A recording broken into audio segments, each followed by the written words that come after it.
Hi everyone, welcome back to easy economics.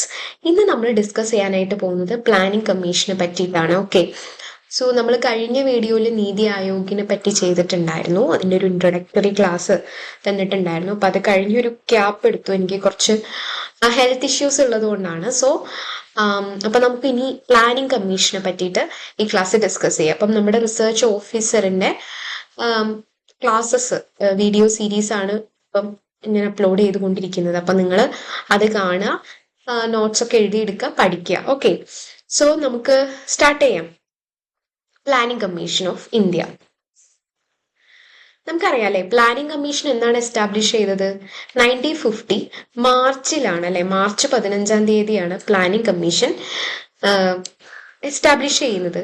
So ഇത് establish ചെയ്യുന്നത് നമ്മുടെ KC Niyogi. Okay, KC Neogy യുടെ ചെയർമാൻഷിപ്പിലുള്ള അഡ്വൈസറി പ്ലാനിംഗ് ബോർഡിന്റെ റെക്കമെൻഡേഷനിലാണ്. Okay, so planning commission was established under the recommendation of advisory planning board constituted in 1946 under the chairmanship of KC Niyogi. അപ്പം KC Niyogi chairman ആയിട്ടുള്ള advisory planning ബോർഡിന്റെ നിർദ്ദേശപ്രകാരമാണ് പ്ലാനിംഗ് കമ്മീഷൻ എന്താണ് establish ചെയ്യുന്നത്. ഓക്കെ, അപ്പൊ പ്ലാനിംഗ് കമ്മീഷൻ എന്നാണ് എസ്റ്റാബ്ലിഷ് ചെയ്തത്? 1950 മാർച്ചിലാണ് കേട്ടോ, മാർച്ചിലാണ്. 1950 മാർച്ചിലാണ് പ്ലാനിംഗ് കമ്മീഷൻ എസ്റ്റാബ്ലിഷ് ചെയ്യുന്നത്. ഇനി നമ്മൾ പറഞ്ഞൂലേ, പ്ലാനിംഗ് കമ്മീഷൻ എന്ന് പറയുന്നത് എന്താണ്? ഗവൺമെന്റിന് ഒരു അഡ്വൈസ് കൊടുക്കുന്ന ഒരു ബോഡിയാണ്, ഒരു ഇൻസ്റ്റിറ്റ്യൂഷനാണ്. അതുകൊണ്ട് തന്നെ പ്ലാനിംഗ് കമ്മീഷൻ നമുക്ക് എന്തെന്ന് പറയാം? ഒരു അഡ്വൈസറി ബോഡി എന്നുള്ള രീതിക്ക് നമുക്ക് അതിനെ പറയാനായിട്ട് സാധിക്കും. Okay, so planning commission constituted in the form of advisory and specialized institution by the government. Okay, ഗവൺമെന്റിന്റെ ഒരു അഡ്വൈസറി അല്ലെങ്കിൽ സ്പെഷ്യലൈസ്ഡ് ഇൻസ്റ്റിറ്റ്യൂഷൻ ആണ് എന്തെന്ന് പറയുന്നത്? പ്ലാനിംഗ് കമ്മീഷൻ എന്ന് പറയുന്നത്. സോ നമുക്കറിയാം അതൊരു കോൺസ്റ്റിറ്റ്യൂഷണൽ ലോ പ്രകാരമോ അല്ലെങ്കിൽ ഒരു പാർലമെന്റിലെ ഒരു ആക്ട് പ്രകാരമോ ഒന്നും ക്രിയേറ്റ് ചെയ്തതല്ലാത്തത് കൊണ്ട് തന്നെ അതിന് നമുക്ക് എന്തെന്ന് പറയാനായിട്ട് പറ്റില്ല. ഒരു കോൺസ്റ്റിറ്റ്യൂഷണൽ ബോഡി അല്ലെങ്കിൽ ഒരു സ്റ്റാറ്റ്യൂട്ടറി ബോഡി എന്നുള്ള രീതിക്ക് നമുക്ക് പ്ലാനിംഗ് കമ്മീഷനെ പറയാനായിട്ട് സാധിക്കില്ല. അതുകൊണ്ട് പ്ലാനിംഗ് കമ്മീഷൻ എന്താണ്?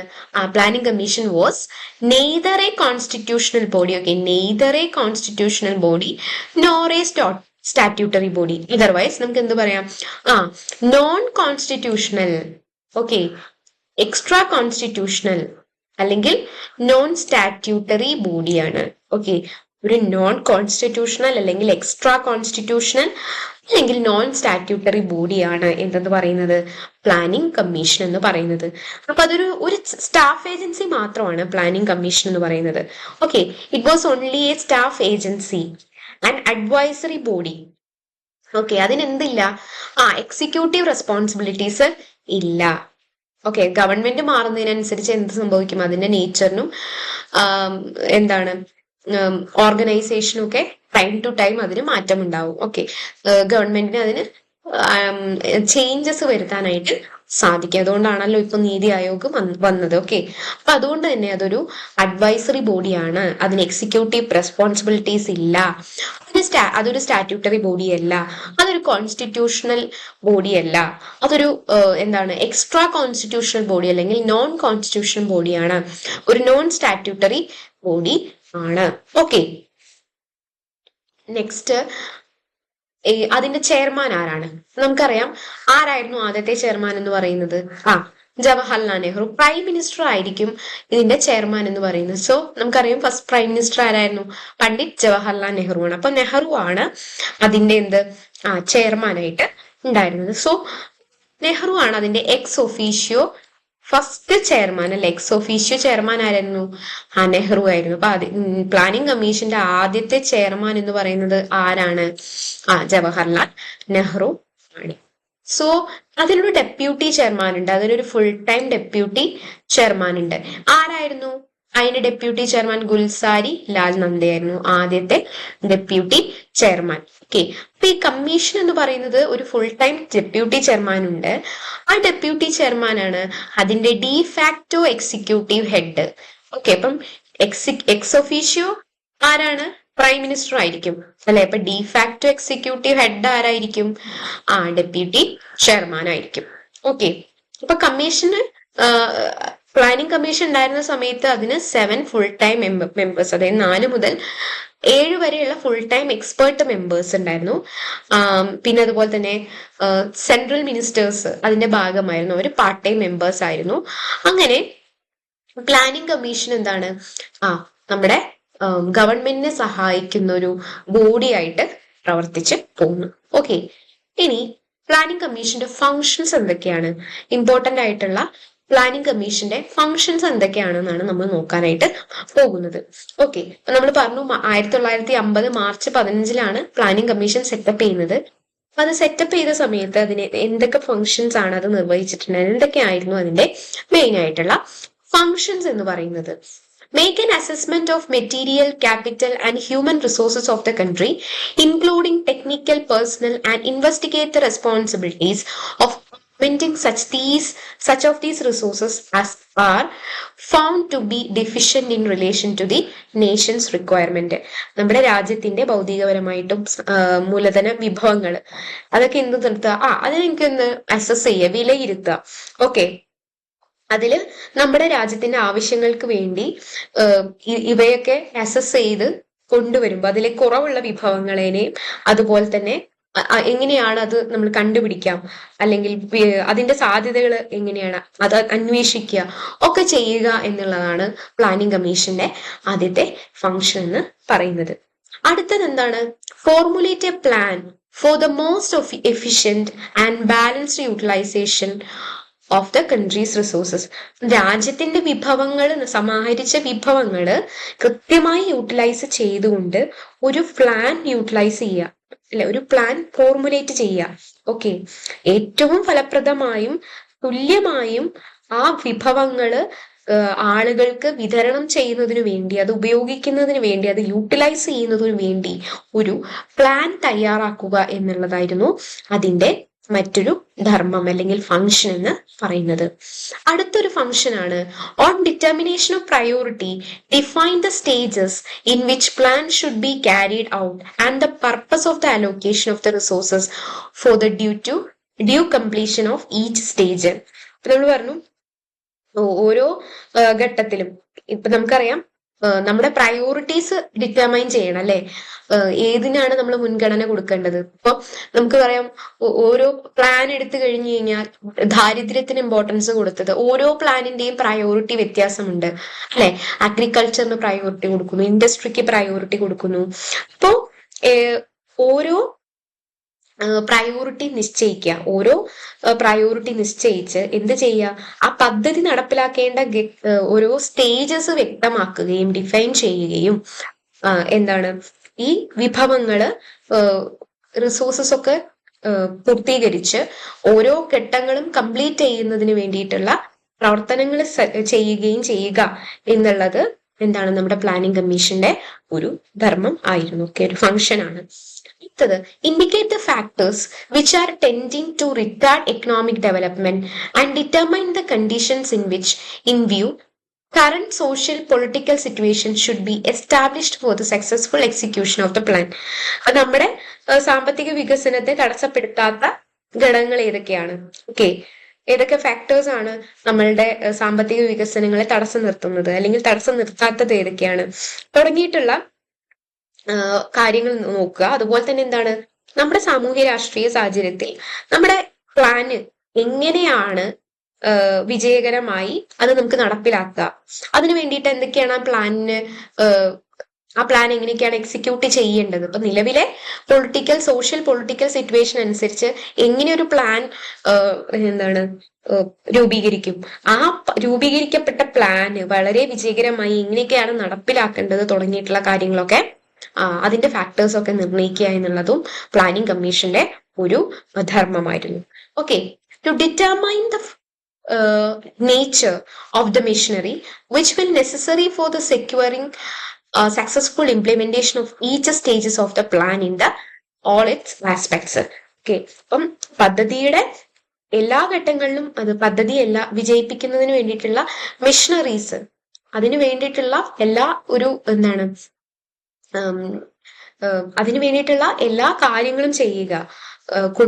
മീൻസ് അതിന് വേണ്ടിയിട്ടുള്ള എല്ലാ കാര്യങ്ങളും ചെയ്യുക എന്നുള്ളത് എന്തായിരുന്നു നമ്മുടെ പ്ലാനിംഗ് കമ്മീഷന്റെ ഒരു ധർമ്മമാണ്. ഓക്കെ, അതായത് ആ ഒരു പ്ലാൻ നടപ്പിലാക്കുന്നതിന് വേണ്ടിയിട്ടുള്ള നെസസറി ആയിട്ടുള്ള കാര്യങ്ങൾ ഡിറ്റർമൈൻ ചെയ്യുക, ഓരോ സ്റ്റേജിലെ പ്ലാനും സക്സസ്ഫുൾ ചെയ്യാൻ വേണ്ടിയിട്ട് ആവശ്യമായിട്ടുള്ള കാര്യങ്ങൾ നിർണ്ണയിക്കുക എന്നുള്ളത് നമ്മുടെ പ്ലാനിംഗ് കമ്മീഷന്റെ ഒരു ഫങ്ഷൻ ആയിരുന്നു.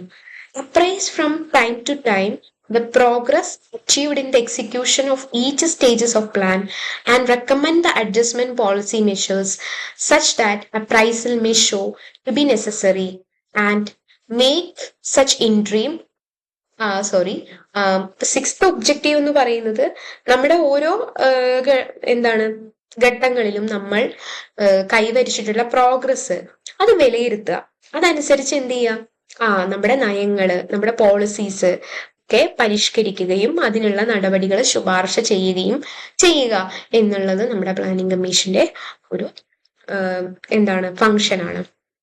And make such interim and ancillary recommendation as to appear it to be appropriate either for facilitating the discharge of duties assigned to it or on consideration of prevailing economic conditions, current policies, measures and development progress, or an examination of such specific problems as it may be referred to it for advice by central or state government.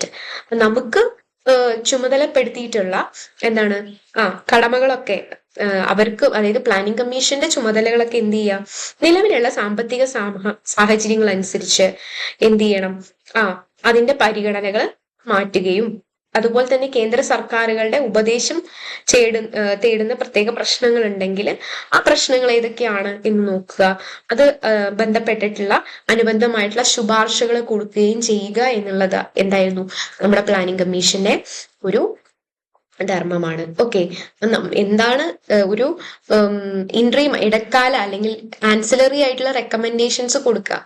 Okay, അത് അത് നമ്മുടെ നിലനിൽക്കുന്ന economic conditions അല്ലെങ്കിൽ economics conditions വിലയിരുത്തി interim ആയിട്ടുള്ള ഇടക്കാല recommendations നമ്മുടെ ഗവൺമെന്റിന് കൊടുക്കുക എന്നുള്ളത് പ്ലാനിംഗ് കമ്മീഷന്റെ ഒരു ഫങ്ഷനാണ്. കൃത്യമായിട്ടുള്ള ശുപാർശകള്, ഇടക്കാല ശുപാർശകൾ അല്ലെങ്കിൽ റെക്കമെൻഡേഷൻസ്, ഉപദേശങ്ങള് സർക്കാരുകൾക്ക് കൊടുക്കുക. ഓക്കെ, വികസന പരിപാടിയുമായി ബന്ധപ്പെട്ട നയങ്ങളുമായി ബന്ധപ്പെട്ടിട്ടുള്ള നമ്മുടെ കറണ്ട് പോളിസീസുമായി റിലേറ്റ് ചെയ്തിട്ടുള്ള തങ്ങൾക്ക് ചുമതലപ്പെടുത്തിയിട്ടുള്ള ആ റെക്കമെൻഡേഷൻസ് ഒക്കെ ഗവൺമെന്റിന് കൊടുക്കുക എന്നുള്ളത് നമ്മുടെ പ്ലാനിംഗ് കമ്മീഷന്റെ ഒരു ചുമതലയാണ്. അപ്പം ഇത്രയാണ് മെയിനായിട്ട് പ്ലാനിംഗ് കമ്മീഷന്റെ ഫങ്ഷൻസ് എന്ന് പറയുന്നത്. ഇനി എന്തൊക്കെയായിരുന്നു മറ്റുള്ള റെസ്പോൺസിബിലിറ്റീസ് എന്ന് പറയുന്നത്? അതായത് ഇപ്പം നമ്മൾ പറഞ്ഞിട്ടുള്ള ഫങ്ഷൻസ് കൂടാതെ പ്ലാനിംഗ് കമ്മീഷന് മെയിനായിട്ട് 6 റെസ്പോൺസിബിലിറ്റീസ് ഉണ്ടായിരുന്നു. ഒന്നെന്താണ്? Public cooperation in national development, ദേശീയ വികസനത്തിൽ ഒരു പബ്ലിക് കോപ്പറേഷൻ കൊണ്ടുവരിക. Specific program for area development from time to time, അതായത് ഏരിയ ഡെവലപ്മെന്റിന് സ്പെസിഫിക് പ്രോഗ്രാംസ് കൊണ്ടുവരിക. അതുപോലെ തന്നെ perspective planning. Okay, perspective planning, Institute of Applied Manpower Research, Unique Identity Authority of India, all matters relating to National Rainfed Area Authority. ഇതൊക്കെ planning കമ്മീഷന്റെ rules അല്ലെങ്കിൽ responsibilities ആണ്. Okay, ആ ഫങ്ഷൻസ് കൂടാതെ ഇത്തരത്തിലുള്ള റെസ്പോൺസിബിലിറ്റീസും കൂടെ പ്ലാനിംഗ് കമ്മീഷൻ ചെയ്യുന്നുണ്ടായിരുന്നു. ഇതൊക്കെയാണ് public cooperation in national development, specific program for area development, perspective planning, institute of applied manpower research, unique identity authority of India, all matters in relating to national rainfed authority.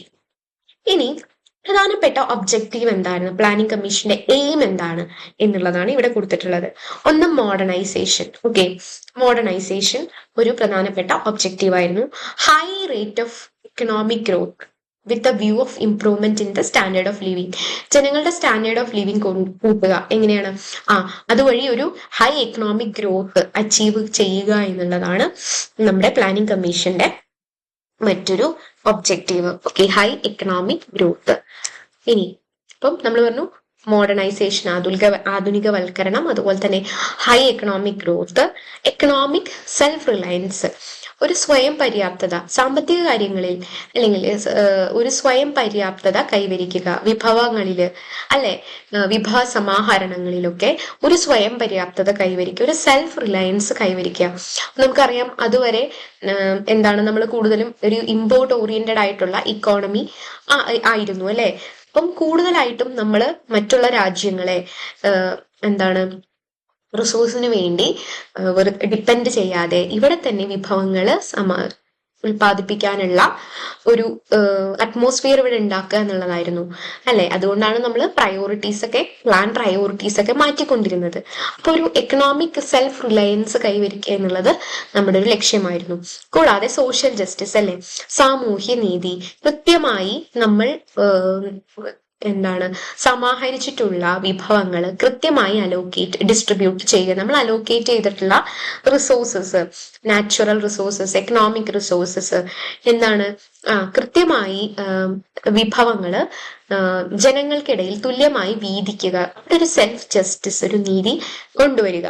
Then economic stability, ഒരു സാമ്പത്തിക സുസ്ഥിരത കൈവരിക്കുക. അതുവഴി ഒരു സാമ്പത്തിക സുസ്ഥിരത കൈവരിക്കുക തുടങ്ങിയ ഈ 5 എയിം അല്ലെങ്കിൽ ഒബ്ജക്റ്റീവ് ആയിരുന്നു നമ്മുടെ പ്ലാനിംഗ് കമ്മീഷന് ഉണ്ടായിരുന്നത്. Okay, high rate of economic growth, economic self Reliance, social justice, economic stability and modernisation. അപ്പം ഇത്രയാണ് നമ്മുടെ പ്ലാനിംഗ് കമ്മീഷന്റെ ഒരു ഇൻട്രൊഡക്ടറി ഭാഗത്തിൽ നമ്മൾ പഠിക്കാനുള്ളത്. ഇനി നമുക്ക് 5 ഇയർ പ്ലാൻസിനെ പറ്റിയിട്ട് നമുക്ക് ഡിസ്കസ് ചെയ്യണം. അപ്പൊ ഇത്രയും നമ്മൾ ഡിസ്കസ് ചെയ്തതിൽ നിന്നും കുറച്ച് ഒബ്ജക്റ്റീവ് ക്വസ്റ്റ്യൻസ് നമുക്ക് നോക്കാം. മോഡൽ ക്വസ്റ്റ്യൻസ് നമുക്ക് ഡിസ്കസ് ചെയ്യാം. First question, when was the planning commission of India established? 1946, 47, 50, 51 എന്നാണ്? യെസ്, ആൻസർ സി ആണ്. 1950 പ്ലാനിംഗ് കമ്മീഷൻ എസ്റ്റാബ്ലിഷ് ചെയ്യുന്നത്. March 15 planning commission. 1950 March 15 planning commission establish ചെയ്യുന്നത്. അടുത്ത question, the planning commission was established based on the recommendation of which body? Sarkaria commission, advisory planning board, national development council, finance commission. ഏതാണ്? Advisory planning ബോർഡിന്റെ റെക്കമെൻഡേഷനിലാണ്, അല്ലെ. ആരായിരുന്നു അതിന്റെ chairman? ആരായിരുന്നു? KC Niyogi ആയിരുന്നു. Next question, when and on whose recommendation was planning commission of India established? നമുക്കറിയാം എന്താണ്? In 1950 the recommendation of advisory planning board chaired by KC Niyogi. Okay, option C ആണ് കറക്റ്റ് ആൻസർ എന്ന് പറയുന്നത്. Next question, what type of body was planning commission considered to be? Planning commission എന്ന് പറയുന്നത് എന്താണ്? Constitutional ബോഡിയാണോ? അല്ല, അതൊരു സ്റ്റാറ്റ്യൂട്ടറി ബോഡി അല്ല, അല്ലെ. ഒരു പാർലമെന്റിലെ ഒരു നിയമം വഴി നിർമ്മിതമായ ഒരു ഇൻസ്റ്റിറ്റ്യൂഷൻ അല്ല പ്ലാനിംഗ് ബോർഡ്. പിന്നെ കോൺസ്റ്റിറ്റ്യൂഷനിലെ അതിനെ പറ്റിയിട്ട് പരാമർശിച്ചിട്ടില്ല. പിന്നെ അതൊരു റെഗുലേറ്റ് ചെയ്യാൻ, ഗവൺമെന്റിന് റെഗുലേറ്റ് ചെയ്യാനൊന്നും അതിന് പറ്റില്ല. അതൊരു റെഗുലേറ്ററി ബോഡിയുമല്ല, അല്ലെ. അത് അഡ്വൈസറി ബോഡിയാണ്, അല്ലെ. റെക്കമെൻഡേഷൻസ് കൊടുക്കുക, സ്റ്റാഫ്സിനെ പ്രൊവൈഡ് ചെയ്യുക, അങ്ങനെയൊക്കെയുള്ള കാര്യങ്ങൾ മാത്രമാണ് അതിന് ചെയ്യാനായിട്ട് പറ്റുള്ളൂ. സോ അതുകൊണ്ട് തന്നെ എന്താണ്? അത് നോൺ കോൺസ്റ്റിറ്റ്യൂഷണൽ, നോൺ സ്റ്റാറ്റ്യൂട്ടറി ബോഡിയാണ്, അല്ലെ. നമുക്ക് നോക്കാം, ഓപ്ഷൻ സി ആണ് correct answer. Next question, who was the ex officio first chairman of planning commission? Planning കമ്മീഷന്റെ എക്സ് ഒഫീഷ്യോ ഫസ്റ്റ് ചെയർമാൻ ആരായിരുന്നു? ആരാണ്? Yes, option B, Jawaharlal Nehru ആയിരുന്നു ഫസ്റ്റ് ചെയർമാൻ ആയിട്ട് ഉണ്ടായിരുന്നത്. Next question, who served as de facto constitution executive head of planning commission? ആരാണ്? അതിന്റെ deputy chairman ആണ്, അല്ലെ. ഓപ്ഷൻ ബി ആണ് കറക്റ്റ് ആൻസർ ആയിട്ട് വരുന്നത്. സോ ഇത്രയേ ഉള്ളൂ. അപ്പം നമുക്കിനി അടുത്ത ക്ലാസ്സിൽ കൂടുതൽ വീഡിയോസ് ഒക്കെ കൂടുതൽ ക്ലാസ്സസ് നമുക്ക് ഡിസ്കസ് ചെയ്യാം. പ്ലാനിംഗ് കമ്മീഷനെ പറ്റിയിട്ടും നീതി ആയോഗിനെ പറ്റിയിട്ടും ഒക്കെ വരും ക്ലാസ്സുകളിൽ നമുക്ക് ഇനിയും ഡിസ്കസ് ചെയ്യാം. അപ്പോൾ നിങ്ങൾ വീഡിയോ കാണുക, കണ്ട് നോട്ട്സ് ഒക്കെ എഴുതിയെടുക്കുക, നന്നായി പഠിക്കുക. നിങ്ങൾ ഈ ചാനൽ ആദ്യമായിട്ടാണ് കാണുന്നതെങ്കിൽ പുതിയ വീഡിയോസ് നമുക്ക് വരുന്നതിന് വേണ്ടി സബ്സ്ക്രൈബ് ചെയ്യുക.